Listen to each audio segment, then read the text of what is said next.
Okay, what else did you come across, like, stood out to you about emergency funds, or about or about the budgeting reading or anything? Right, we talked about emergency, for the people on video, right?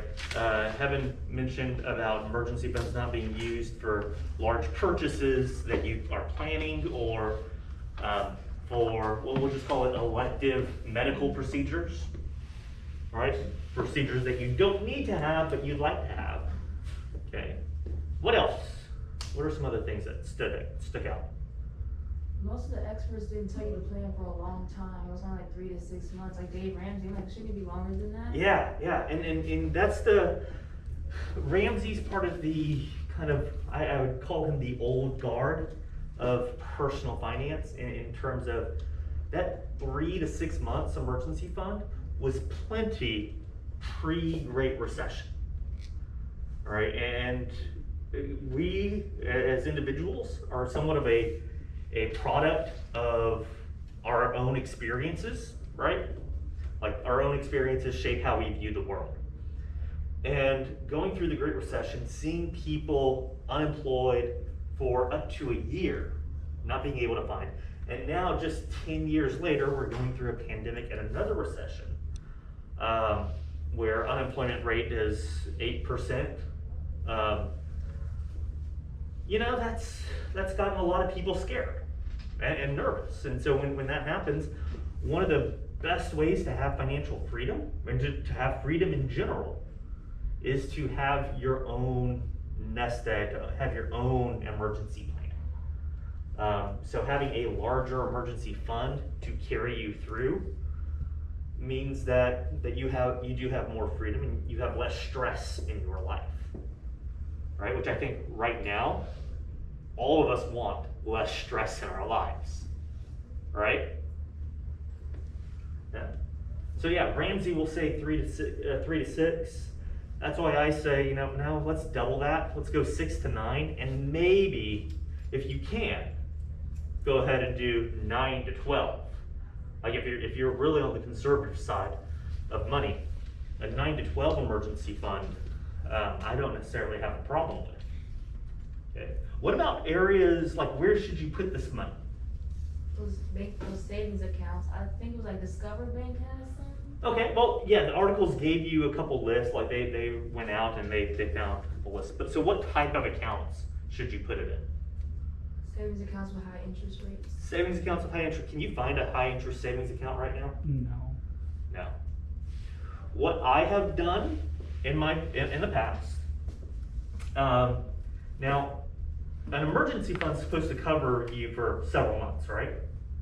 And let's say I plan for a 12-month emergency fund. After I've built that up in cash, I start what's called a CD ladder, right? Now, what are some problems with CDs? You can't take it out for like a year or something like that. Can't take it out for a year, all right? Which, if it's an emergency, you don't really want to be stuck in a CD, right? So, what I've done in the past, we'll keep that up there. Okay.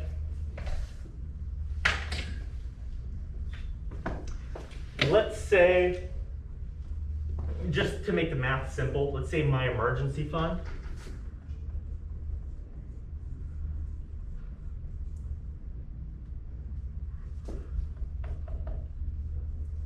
is $12,000. Okay, and it is a 12-month emergency fund, right? Which means, simple math, how much do I have per month? $1,000, right? So one of the ways that I've done this in the past, because savings accounts are getting horrible interest rates. Do you get a little bit better interest rates with CDs? Why? Because it's in there for a longer period of time. It's in there, and there's a guarantee that it's in there. So what I've done in the past is I've taken this amount, divided it, I do really leave myself enough room, divided it by 12, and so that gives me $1,000 per month, right? and I'll take that 1,000 per month, and every month I'll open up a new CD, a 1-year CD. Okay, so January, $1,000. Feb, $1,000. And so on and so on. Okay. Now, if I lose my job or if something else happens,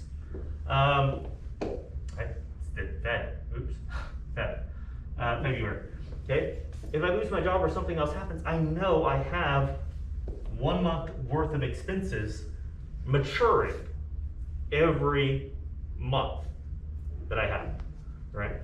I'm able to get a little bit higher interest rate. Like I think last year when I was doing this, the interest rates that I was getting in, actually these are maturing now, but even these interest rates, which were February 2020, I was getting around, I think, 2%. Which if I were to look at today's rates, it would be less than that. It would be, today, it would be probably 1.5%. Right? But that's still a lot better than your savings accounts, which savings accounts are offering under 1%. Even the online, even the high interest savings accounts are offering 1%. Okay? And so what I do, what I've done in the past anyway, is when these CDs mature, I just renew them. I have $1,000 guaranteed each month, and that should cover any expenses. Now, what if I get into an accident and I need more medical expenses? Can I still access this money if I have to? If I absolutely have to? Yes, but it'd be harder to get it. Okay, I can still access it if I have to. What do I pay? You pay a penalty. I do pay a penalty to access it. Okay? Now, one of the problems with putting an emergency fund into a savings account, which there's nothing wrong doing that at the beginning, right? Look at doing this when you have a matured emergency fund, okay? But at the beginning, emergency fund in a savings account, one of the downsides of that is it's easy to access the money if it's just in a regular savings account. Yeah. So you have to be really, really disciplined in saying, this is my emergency fund, this is the emergency fund in my account, I am not going to access it. One of the things that some financial planners have, when they're talking to someone about who has credit card debt, one of the things that they suggest in terms of managing that credit card debt is to take their credit card and freeze it in a block of ice. Keep it in the freezer, freeze it in a block of ice. Literally, or? Yeah, literally. Why do you think they would do that? Can't access it.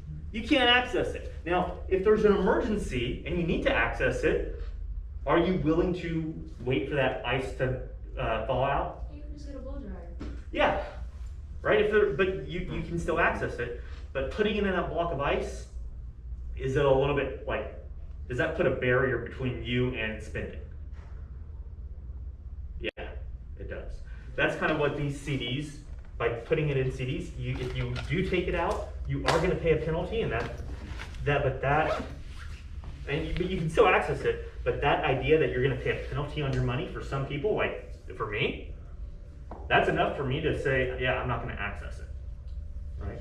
And it puts another barrier between me and that emergency fund, right? Playing it safe. Okay. So this is another alternative. You can put it in a savings account. That's fine. Why don't you want to just put it in like under your mattress? Someone can come in there and take it. Okay, so it could be theft. What else? Not really a barrier. I'm sorry? Nothing really stopping me. There's no barrier between you and the money. What else? And then too, like let's say like you're moving and you forget it's there, that money's gonna be lost. Okay, forget where it is. Yeah. That money's gonna be lost. Is a home flood or a house fire an emergency that you would want to prepare for? Your house goes up, that money vanishes, right? So you don't want to do that either. All right. So CD ladders, that's a way to do saving for emergency funds. Now we're getting into budgeting. Yeah. And part of budgeting, it kind of goes hand in hand with emergency funds, because when you start off, you're not going to have an emergency fund. Second, when you start off, you need to figure out how much emergency fund do you need, right? And so you need to know what your monthly expenses are. This comes down to, and you can figure that out through budgeting and managing your income.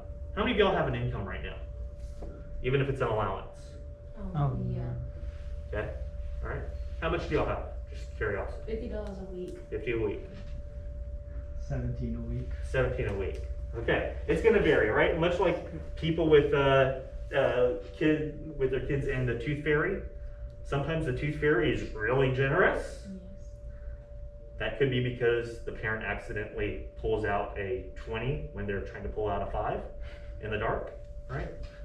And sometimes the tooth fairy is kind of stingy, right?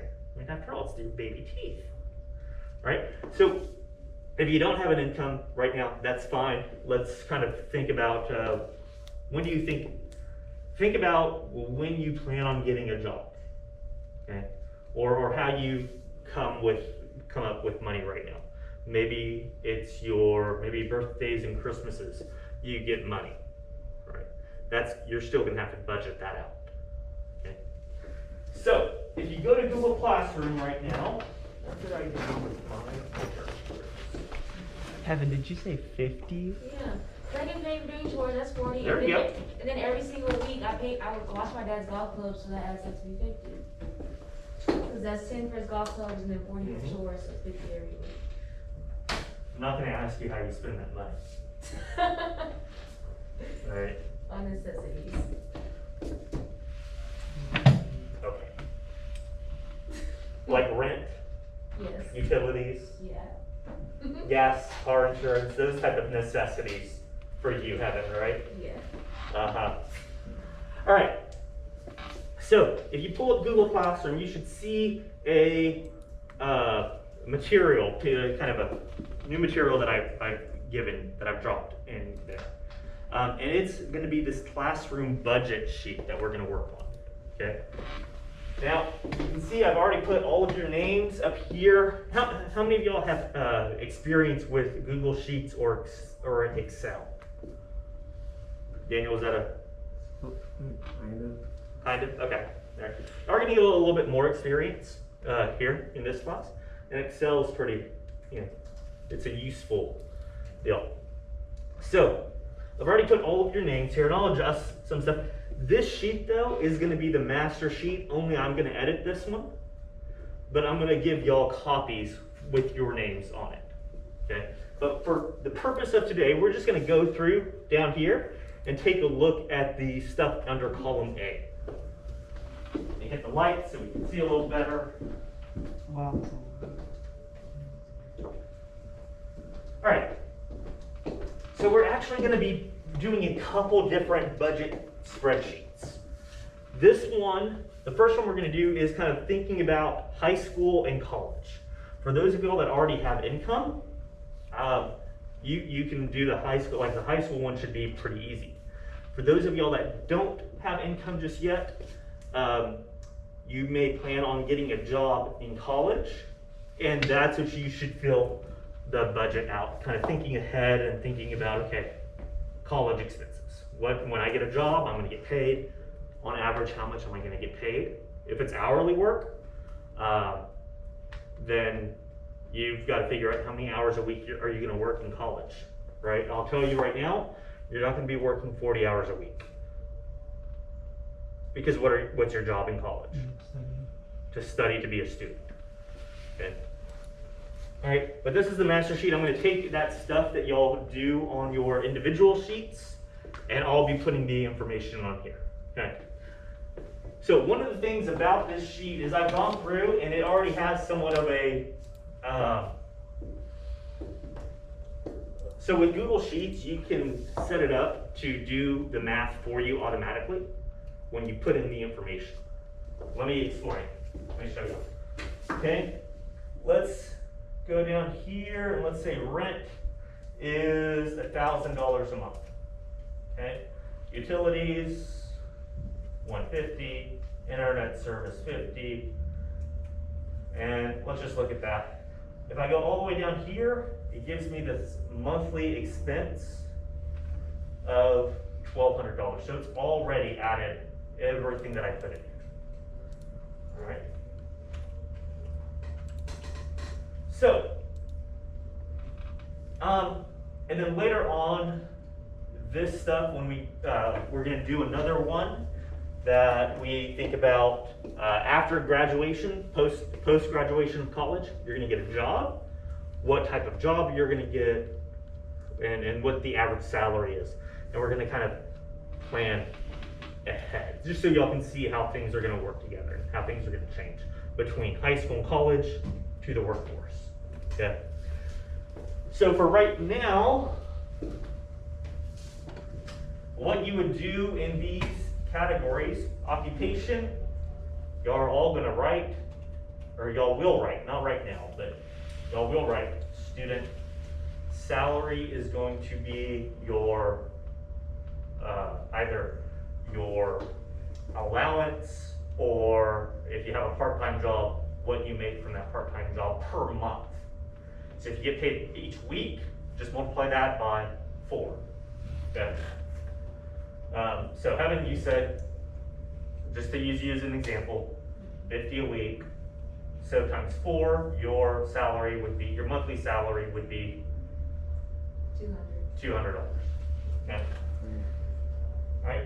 Type of city, don't worry about that one. Type of car, only if you're driving right now and you're responsible for your gas. Okay, does that matter? Okay, and your insurance, does that matter? Okay, taxes we don't have to worry about just yet on this one. When we get into the occupation one, we will. And then we can work on that. Okay. So, some of our monthly expenses that we're going to have in high school and college. Are we going to have rent? Are y'all going to pay rent? Do y'all pay rent in high school? Will you pay rent in college? Yeah. Okay. Will you pay it, or will your parents pay it? Okay. This is the question that you're going to have to ask. Okay. Kind of think ahead. It's not going to be the same answer for everybody. Okay. I had friends who had to pay their own rent.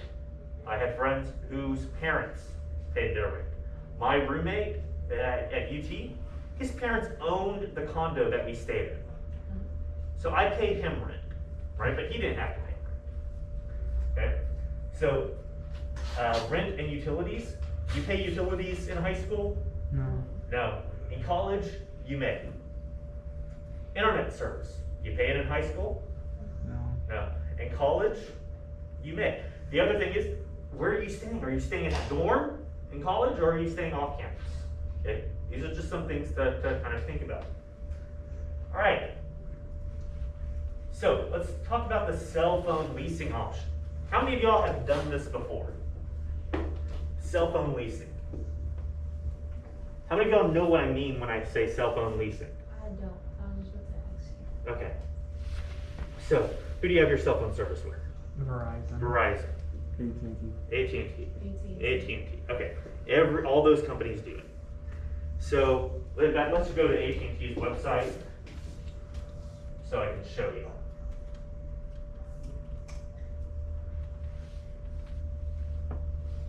I don't like clicking on the ad ones. Phones and plans.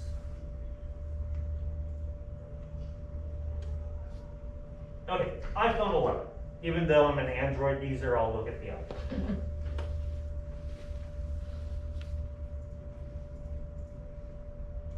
Okay, so when you sign up for a service at AT&T, you have a choice. They're going to sell you a phone. In economics, there's this phrase that we talk about called "there's no such thing as a free lunch," right? So they may say it's free, but it's not. Okay. So here you can see, depending on which size phone I get these $11.67 per month, $13.33 per month. Okay, that's the option to lease it. And it's essentially what I'm doing by clicking these options is I'm saying, okay, AT&T, I'm going to pay for this phone over a span of about 2 years. Okay, so $11.67 per month. That seems really low to me. Aren't those phones like 1,000? Yeah, Because I have an X and use it. yeah. I wonder. Okay, that's only $280. That seems really low. Let's see what the gimmick is. Y'all know? Have y'all heard the saying? When something seems too good to be true, it probably is, right? When you see something like this in the marketplace and you're like, wait a second, I know that the iPhone 11 is a $1,000 phone. Why are they only charging $11 per month for it? Oh, probably they require like you have to pay up front.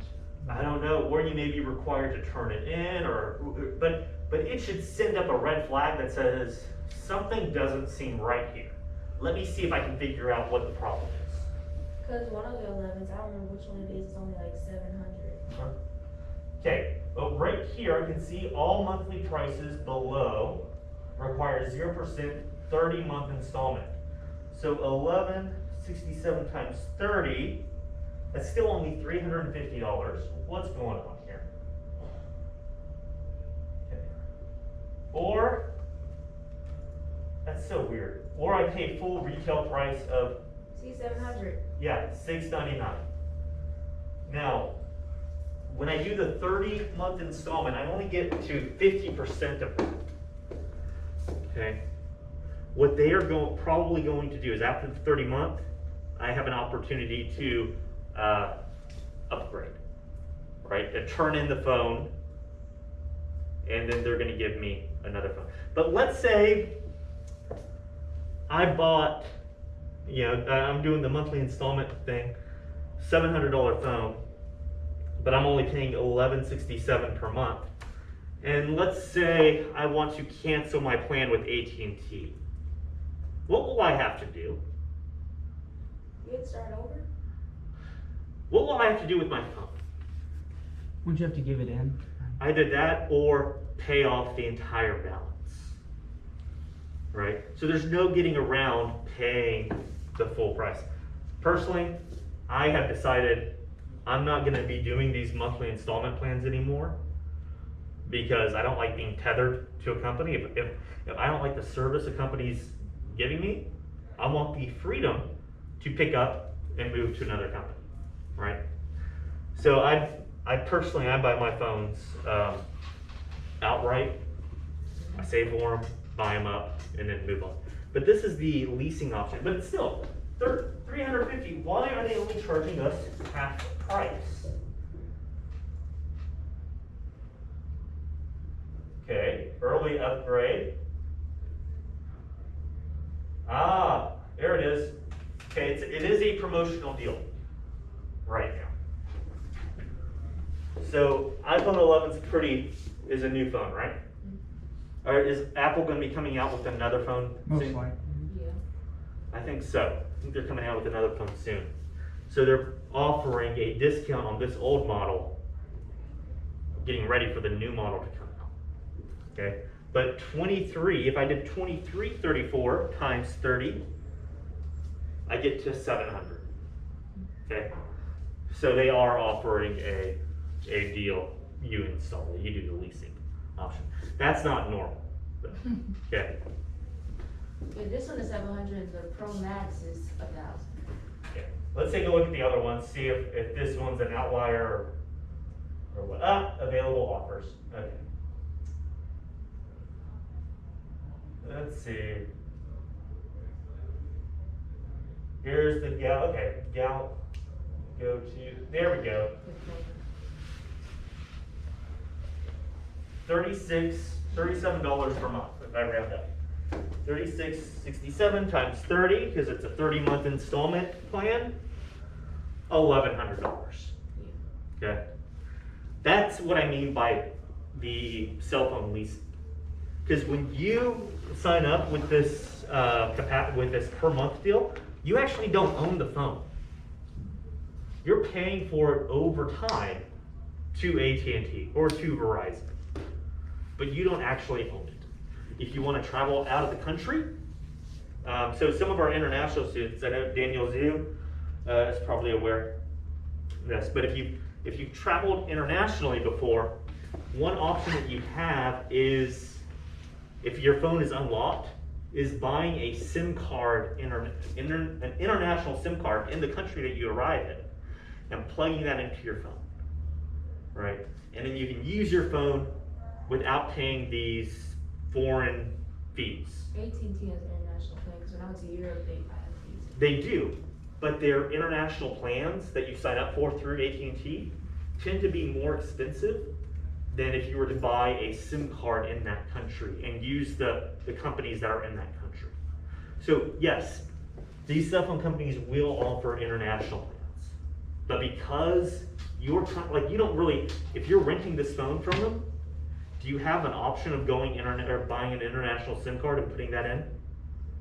Will this phone accept, if you're renting it, will it accept an international SIM card? Probably no. It will not. It will not work. So if you're renting this phone, AT&T knows that you're renting it. Do you only have, how many options do you have if you travel international? Just AT&T's option, right? So in that decision, AT&T has a monopoly over your choices. So they're going to charge a little bit more, right? I don't like being pigeonholed into a decision. So I'd rather have that freedom on it.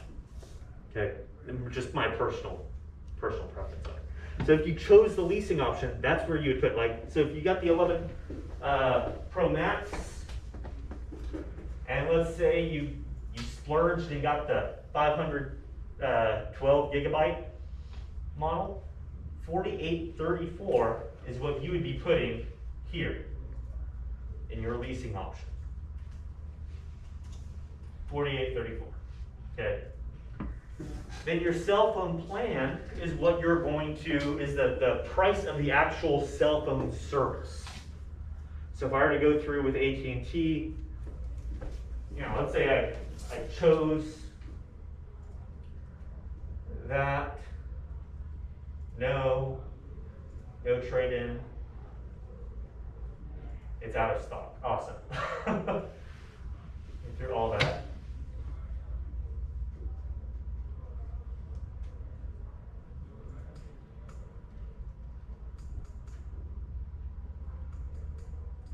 Okay, go through all that, I click here, and let's say new wireless account. Let's see if I can do this without mobile insurance. No, thank you.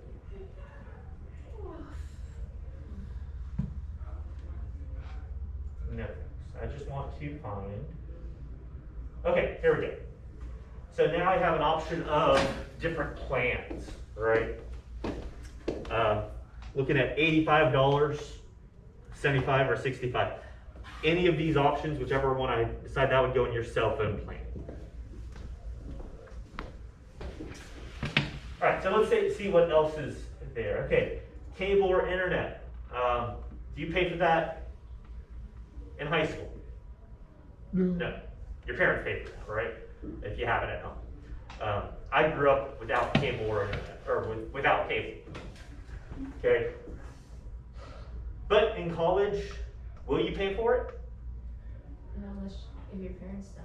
Possibly, yeah. It's a possibility. Maybe not. You know, the dorm rooms will have cable, but you have to bring your own TV. I would probably recommend, as a freshman in college, don't do that. If you want to go watch TV, go to the rec center. On the exercise machines, they have the TVs there. That's what I would do. Okay, car leasing option. This is if you're going to lease a car, right? This is where you're going to pay it, and leasing is not owning it.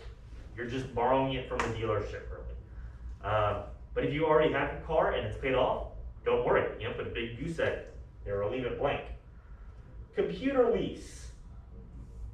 So I was made aware a couple years ago that Apple actually does something similar with their computers, that they do with their phones, where you can pay for a for a Mac per month, rather than paying the full $1,500 or so upright. Okay, if you chose that option, you'd put something here. If you didn't, you'll leave that blank. Okay, gasoline, if you drive and you pay for your gas in high school, put it there. If you'll pay for your gas in college, you'll put it there. Okay, renter's insurance, we haven't talked yet about just yet. You really don't need it in high school, and in college, if you're living in the dorm, I made it through college without needing it, without getting it. But essentially, if your stuff gets stolen out of your dorm, or your apartment gets damaged, and the stuff inside your apartment gets damaged, renter's insurance will help pay to replace that stuff. Okay. Groceries. This is going to be a big one for heaven, right? $800 a month. No, but you're going to figure out your grocery bill. Like, kind of take a look at your and for college, kind of take a look at what your parents pay right now, and just kind of divide that by 4 to figure out, or to estimate how much you're going to spend on groceries. Okay, so that one will keep. Clothing, possible. So clothing is going to be an average. You're going to estimate how much do you spend on clothes per year, and divide that by 12. Because you don't spend the same amount of clothes on, like, every month, right? Sometimes you'll go during certain seasons and you'll buy things during that season, right? Okay. Laundry. At home, you pay for it. In high school, do you pay for laundry? In college, will you? Most likely. Yeah, probably. Especially if you live in the dorms. They have laundry machines, and you're going to be doing laundry on the laundry machines. It will most likely, I don't know how much it costs to run a load, probably around $5 to $10 worth of orders if you're running full loads to wash and dry. And so you'll kind of estimate right now, how often do you do laundry? How many of y'all do your own laundry at home? Oh, Leo. Okay. How often do you do your own laundry? Every other day. Every other day? Yeah. Well, uniform, right? Yeah. Okay. Imagine it's the summertime. How often do you do your laundry during the summer? Once a week. Once a week. Okay. So take that $4 to $5 for laundromat expenses, multiply it by 4. Because in college, you're not going to have a uniform. You're not going to worry about that. So you'll most likely be doing laundry at the same rate that you do during the summer. Okay? Incidentals. These are kind of like afterthoughts. Like spending money that you don't necessarily plan on spending, buying things that you don't necessarily plan on spending. Those are your incidentals. And the thing with budgeting is you want to plan for those unplanned expenses. Okay. Health insurance. Do you pay for your own health insurance? No. Right, no. You're on your parents' plan, right? Yes? Mm-hmm. Yeah. You know what the good thing is that y'all don't have to worry about in college? As of right now, you can remain on your parents' plan. Until what age? 24? Okay, we have a 24 guess. 22. 22. How long can you remain on your parents' health insurance plan as of the law right now? 25. It's 26 years old. You can stay on your parents' health insurance plan until you're 26. Just nice. That was one of the things that was added during Obamacare, right? Allows children to stay on their parents' plan for health insurance until 26. Are they trying to get rid of Obamacare? Yes, but they're like, it's piece by piece. Like we already got rid of the individual mandate, for Obamacare. But protect pre-existing conditions, that's still in place. The age 26 for health insurance, that's still in place. So chances are, while you're in college, like from high school through college, you don't really have to worry about health insurance. Okay. If you did, I know when I was in college, there was one semester where I was not covered from my parents, so I bought health insurance through UT, and it cost, I think, around $900 for the semester. Okay, so the semester is, let's see, August, September, October, November, December, 5. Well, let's just go 6 months. $900 is like $1.30 or $130 per month. Okay, dental, medical, you may not have to worry about that just yet. Gifts, if you're a gift giver, you like to give birthday gifts, you got a budget for that. Okay. Entertainment, Netflix subscriptions count for entertainment. Okay. Going out to eat, you can throw into entertainment. Going to the movies, entertainment. Bowling, entertainment. Things you do with your friends, entertainment. Okay, so plan out a price tag for that as well. Loan payments, high school, college, do you have any loan payments that you need to be making? No. Even when you go to college and if you get student loans, you're not required to make payments on those until 6 months after you graduate. Okay, and if you keep on going to college, you go to grad school, right, and you pay with that for student loans, the 6 month clock doesn't start until after you've graduated from grad school. Okay, so you do have time on that.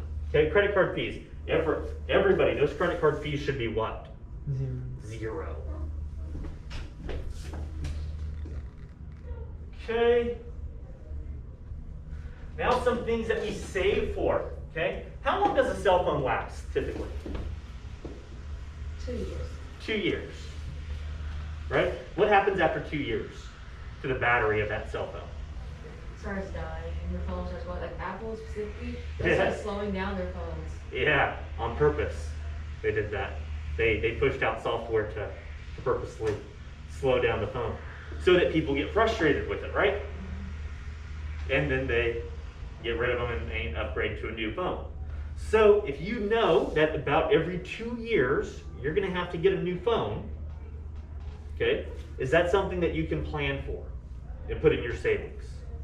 Okay, saving should be part of budgeting, right? So kind of estimate the price of a new phone. You know, let's say $800 or so. Take that, divide it by 24. Why 24? 2 years. 2 years worth of months, right? And that's what you would put here. TV. You know, you're not buying a TV in high school, but in college you may want to buy one for your apartment or for your dorm. Take the price. So let's take a look at that, right? If this budget is for high school, if you're starting in high school and you're planning in 4 years, let's just estimate 4 years, to buy a TV for your apartment or dorm in college, how many months is that?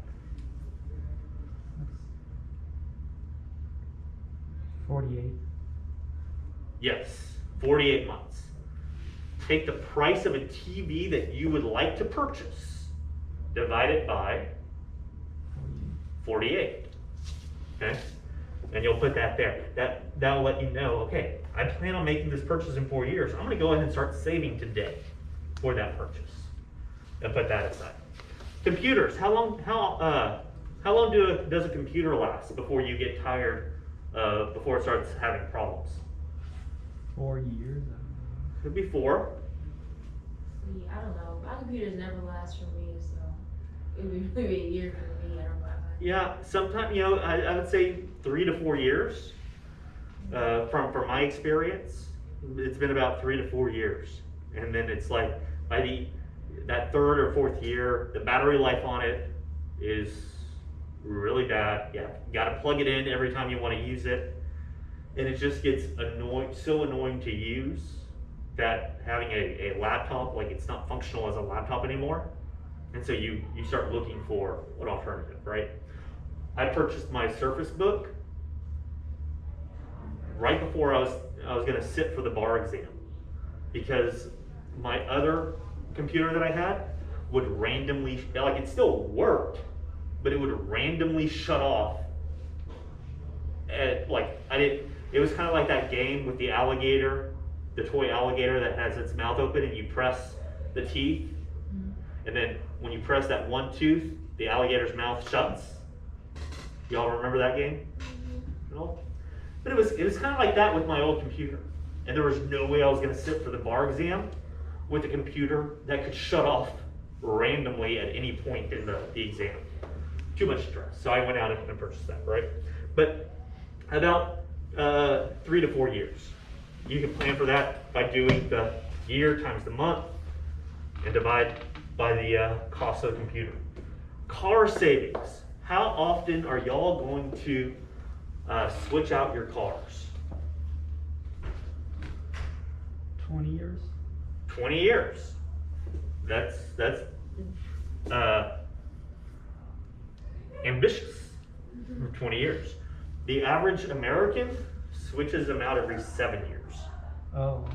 Okay, but some people can get them to last for 20 years. Some people 5 years. Some people 10. Right. So think about when you get your car. Right. Your parents may purchase your first car for you. Okay. Then, as soon as they purchase it, go ahead and start thinking, okay, I'm gonna make this car last for the next at least X number of years.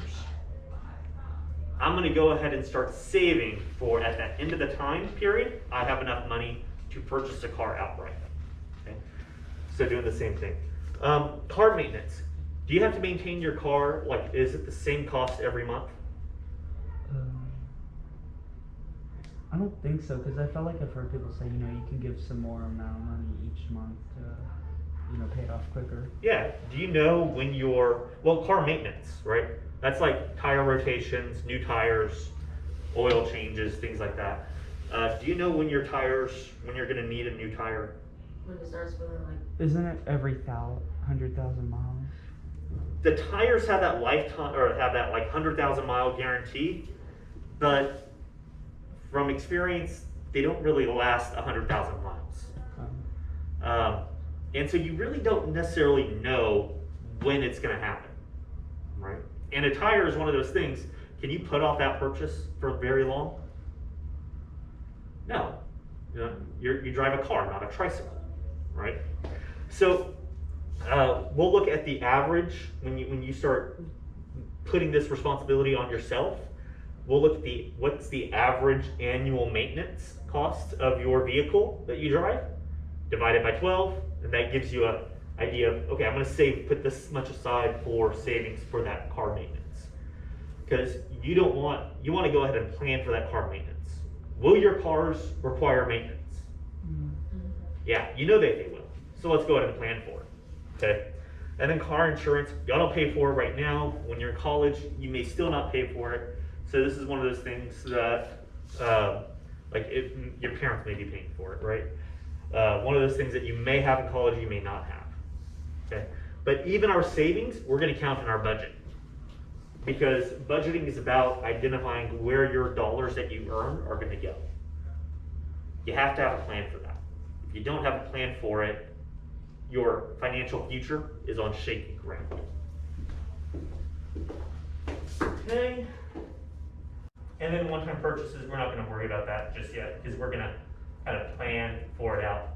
Tomorrow, I'm going to be posting a questionnaire for y'all to fill out on Google Classroom, and that's what you're going to be basing your budget on when we start working on this tomorrow.